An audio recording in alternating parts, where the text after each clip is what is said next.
So basically, magnetism, that's the focus of that exam, obviously, to the extent that physics is cumulative.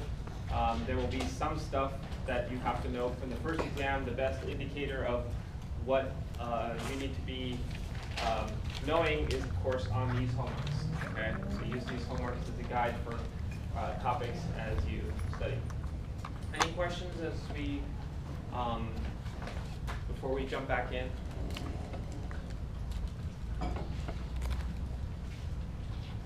Okay, so here was the example that we were looking at. We were looking at various ways to change the flux. In this case, this is an area change. So we have a uniform, non-changing external magnetic field. The reason why the flux is changing is because we have this strange loop that has a movable rail as one of its four sides. So we are literally making the thing bigger.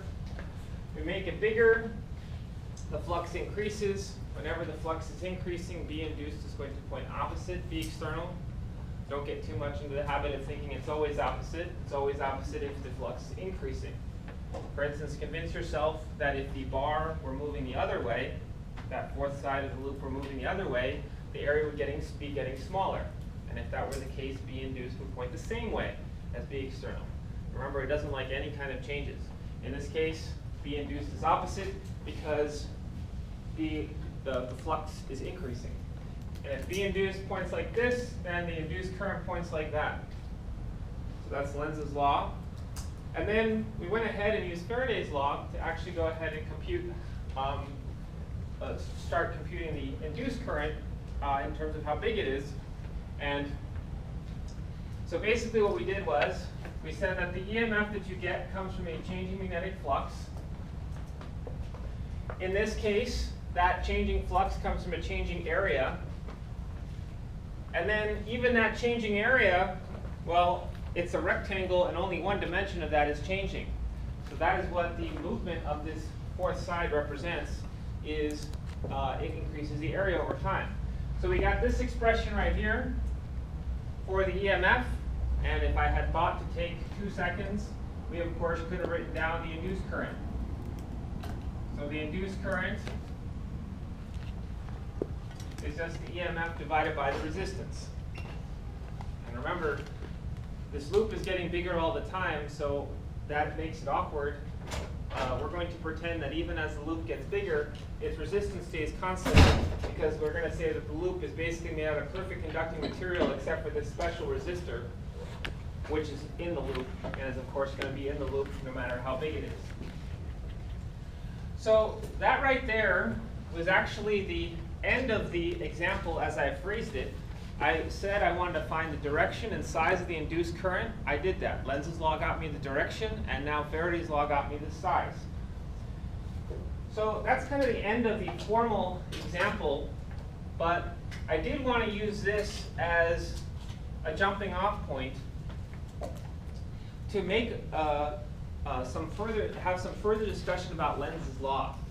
So Lenz's law, we've thus far seen it as this very handy mnemonic for determining what is the direction of the induced current. But I have the opportunity in this scenario to show you there's a very powerful connection. Lenz's law implies energy conservation. So this example is one of the examples where I can show you that Lenz's law is consistent with energy conservation. And likewise, if Lenz's law weren't true, then we would have a violation of energy conservation, which of course that can't be. So let's go ahead and take a look. So in this scenario, Lenz's law has filled in that the induced current is this way. So we got that relatively easily. I should mention that Lenz's law is not necessarily the only way to get it. It's just the easiest way to get that direction. Okay? So if you remember, when I first introduced Lenz's law, I was waving this magnet near this ring, and I did these really awkward slaps and showed you that the induced current flows a certain way. And then we got it like in 2 seconds using Lenz's law. But you can get all this stuff with the slap rule. Okay? So for instance, let me suppose that I looked at a charge carrier. The bar is filled with positive charges,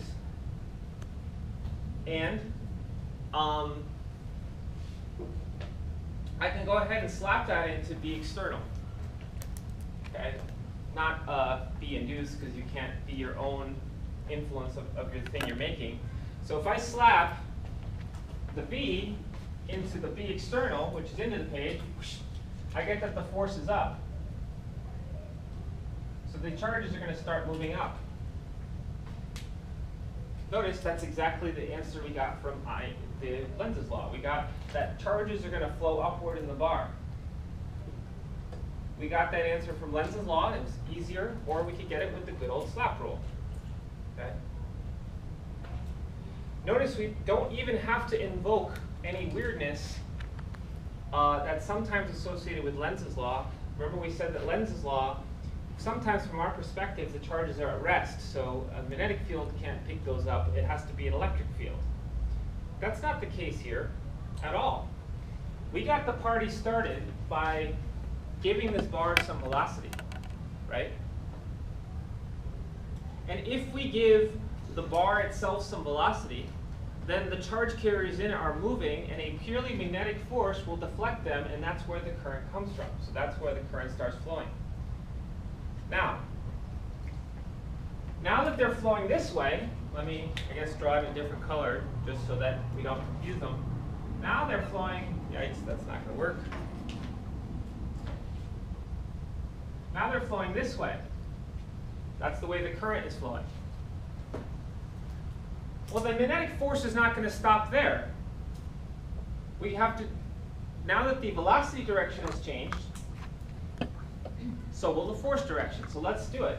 We can either slap the one particle in the current or the entire current. We can slap that into B external. The force is like this.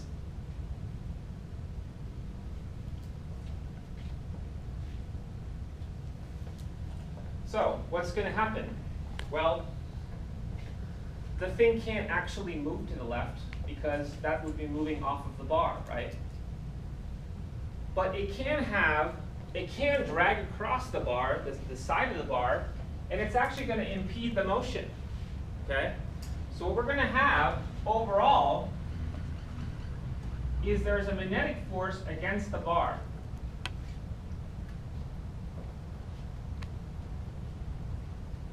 Okay? So think of it like this, right? The initial magnetic force is what got the current started. Once the current started, there persists a force over time that will be against the motion of the bar because, of course, the charges can't actually move to the left. They can't actually be deflected to the left, so they give a persistent dragging force against the motion of the bar. Okay? We might even talk about this as magnetic friction. It's not friction in the conventional sense, but when this bar is moving, there will be a force against that motion. Here's, as an exercise, what I'd recommend is that you get the bar moving the other way, okay? So instead of pushing the bar initially to the right, push it to the left, you'll find that the force is once again going to be against you. So it's just like friction that it always opposes you, okay? So that seems to be a consequence of the force slap law, and of course Lenz's law gives us the same answer much more quickly, is this idea that when you have motion, then the magnetic force tends to kick in and fight you on that, okay? So we are literally going to see there's often a see with your own eyes manifestation of Lenz's law. You don't have to hook up an ammeter and measure the current direction to figure it out. Literally, if you went and you gave this bar a poke and got it moving, it would not stay moving if you walked away. So if you go over here, you give it a push, you walk away, that's going to slow down. There's going to be a force against it. So remember that we talked about Lenz's law as being fighting changes, right? So if you want to try to increase the area, it doesn't want to let you. It doesn't want to let you increase the flux. So it will literally stop the bar from moving. it'll stop the flux change.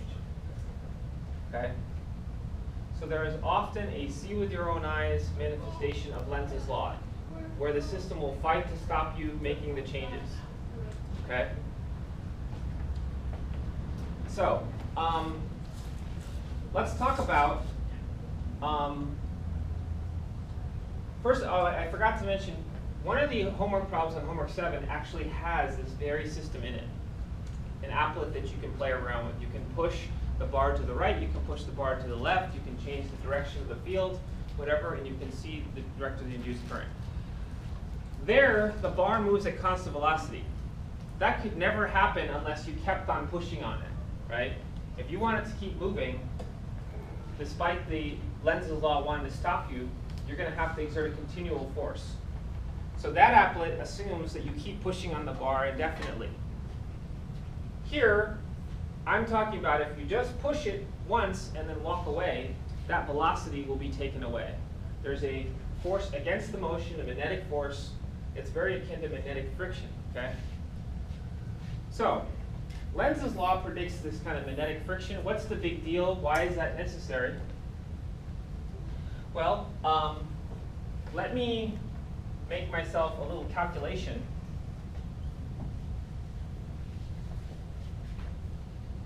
Actually, let me show you conceptually what happens first. So if I give the bar some kinetic energy, clearly Lenz's law will act to take it away. It's going to go into electrical energy.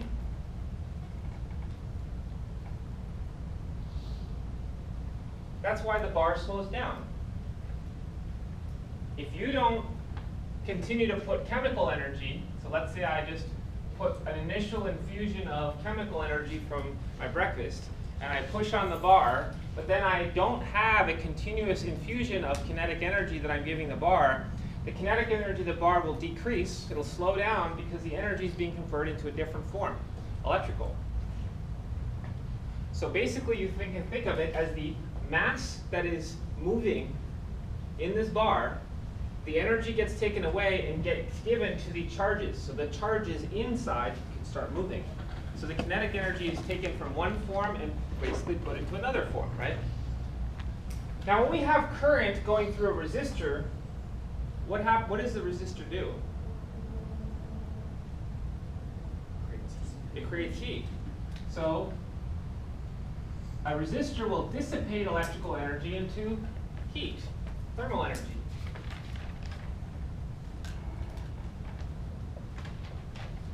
So what becomes of the kinetic energy stolen from the bar? It is sweated out as heat through the resistor. And we see the circle of life for energy, okay? So first we put an infusion of chemical energy in to give the bar a kick. The bar is slowed down by Lenz's law.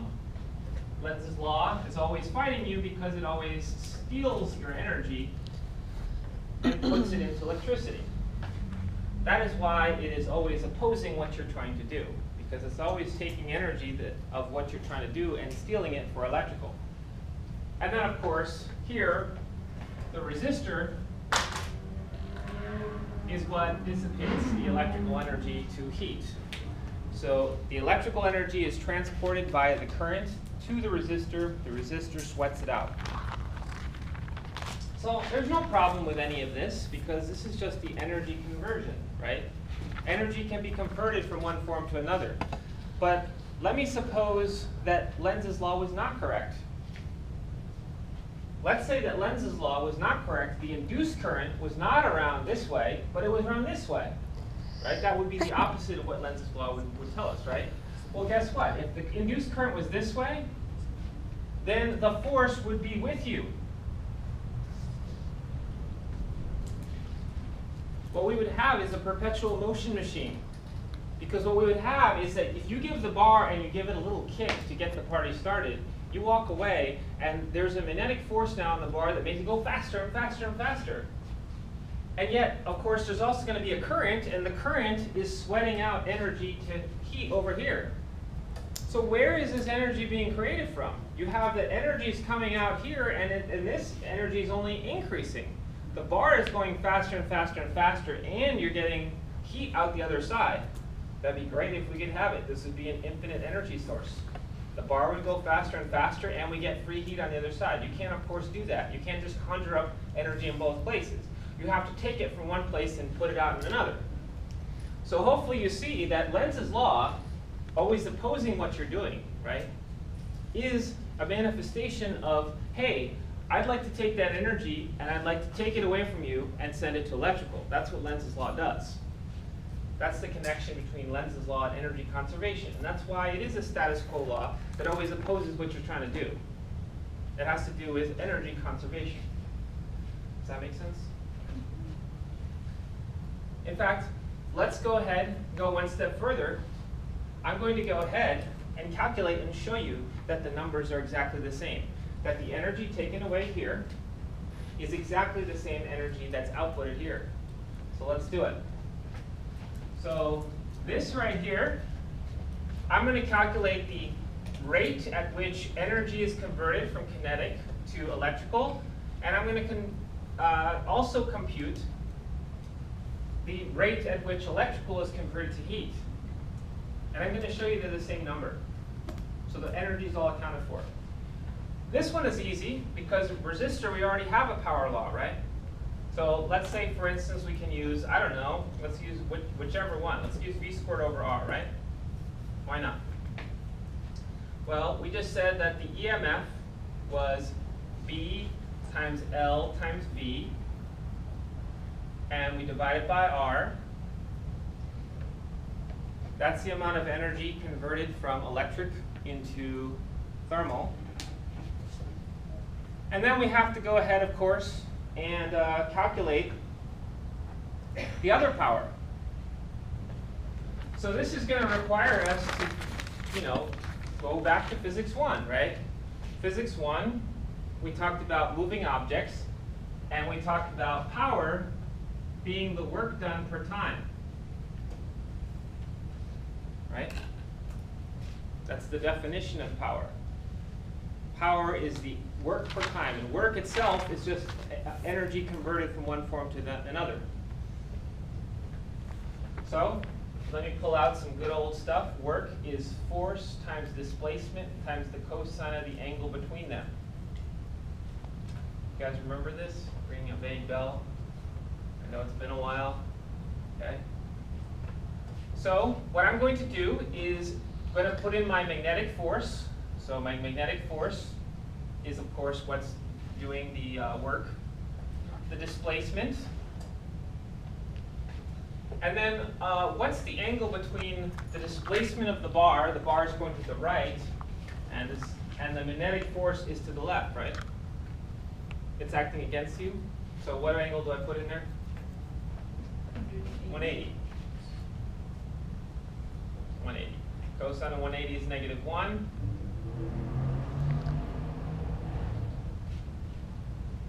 And of course, we learned here there was a whole sign convention for work, right? Can anyone remind me what positive work means? Does that mean work to the right? No, work is not a vector, right? What does positive work mean?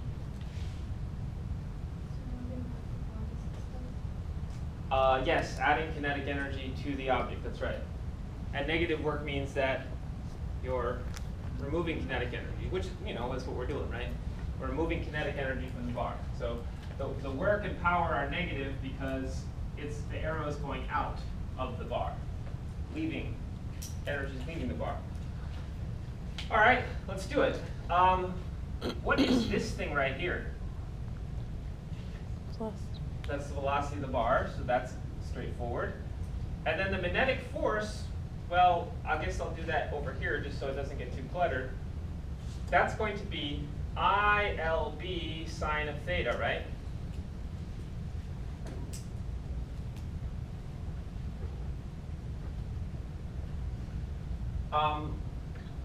That's the easiest way to think about it, the whole bar, right? So I is this way, right? I induces what's this way. What angle does it make with B external? 90. So sine of 90 is 1. We get maximum force there.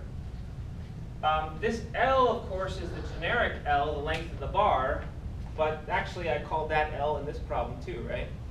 So that L is L. So I have I times L times B external. And then, of course, I itself, I already figured that out. That's B external L times V over R.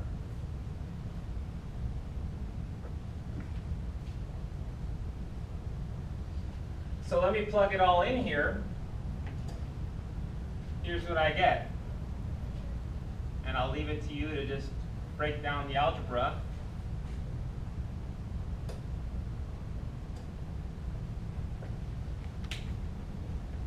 What do you notice about that? Negative. It's the negative of what we got over here, right? So here, the energy goes out of the bar, and then here it's seen at the resistor, right? It's nice to see that energy conservation is not just there in concept, but is actually there when we calculate. The only thing that was necessary was to pull out one little thing from Physics 1, which is to recognize that the magnetic force did work against the bar, right? Are there any questions on this?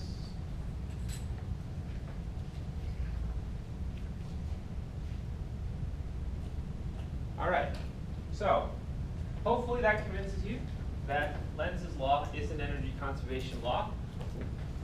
And we are ready to move on to the next variable that can change in the flux.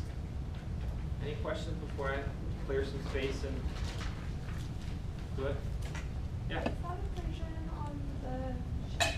Which one? The external LV squared over R? No, this is not a derivation. I'm showing you how you would need to calculate this quantity if you needed it. Okay.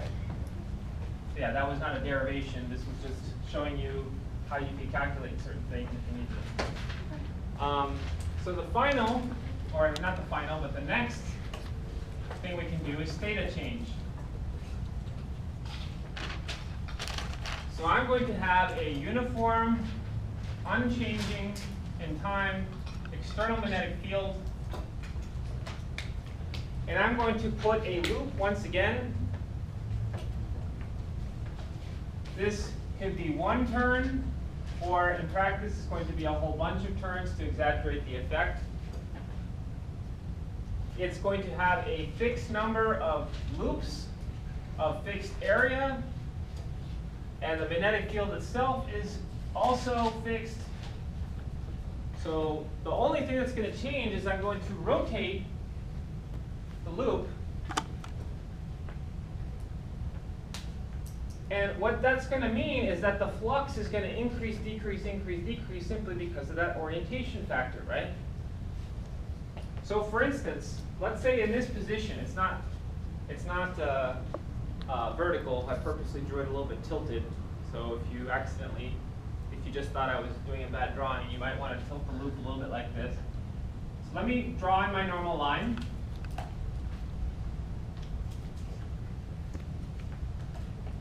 So let me remind you that, well, actually, let me ask you, at this moment, is the flux increasing or decreasing?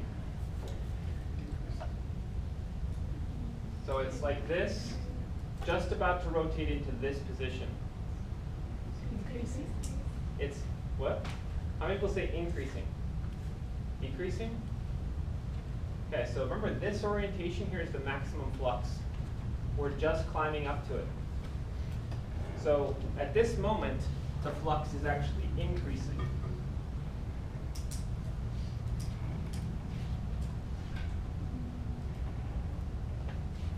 But let me draw just after the flux has hit the maximum. Something like this.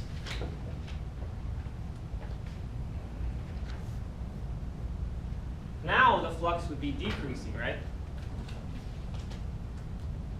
I guess I should label this magnetic flux, although I haven't than any other kind of fluxes.